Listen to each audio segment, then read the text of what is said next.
Hello friends, I am Shivani and today's my presentation topic is harmony in the human being। ये एक basically universal human value का topic है। तो चलिए शुरू करते हैं। सबसे पहले हमें हारमोनी को समझना होगा कि हारमोनी होती क्या है।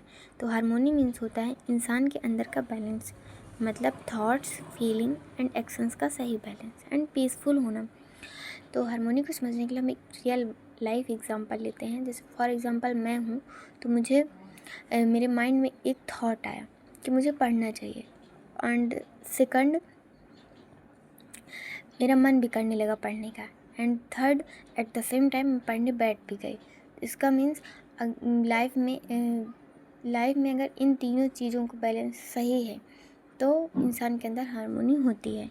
और ये हारमोनी खुद के साथ भी हो सकती है, जैसे मैंने भी बताया, एंड बॉडी के साथ भी हो सकती है, फैमिली के साथ भी हो सकती है, सोसाइटी के साथ भी हो सकती है और नेचर के साथ भी हो सकती है।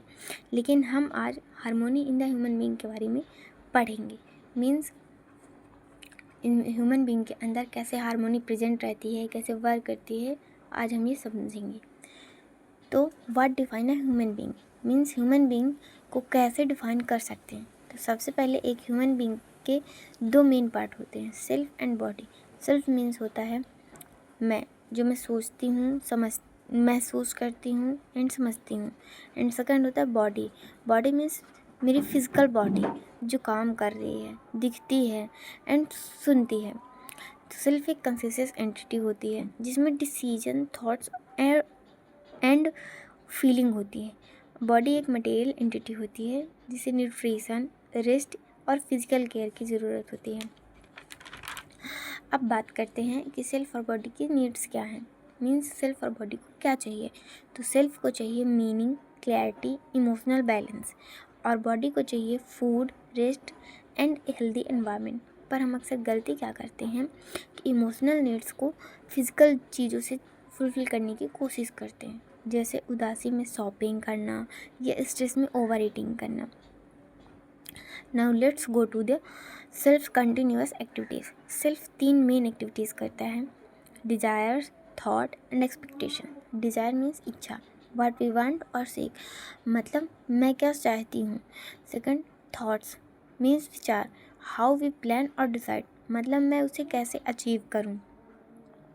तीसरा एक्सपेक्टेशंस मीन्स आशा, वाई वी फील और इंस्टेंट, मतलब उसका रिजल्ट क्या हुआ।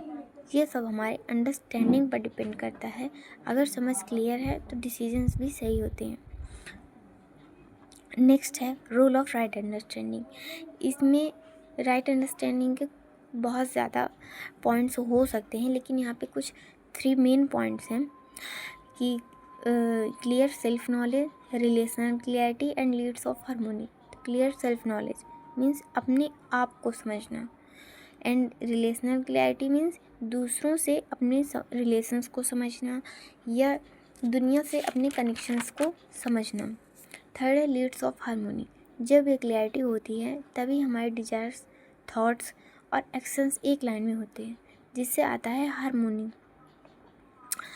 हारमोनी तभी होती है जब सेल्फ और बॉडी एक दूसरे के साथ कोऑर्डिनेट करते हैं।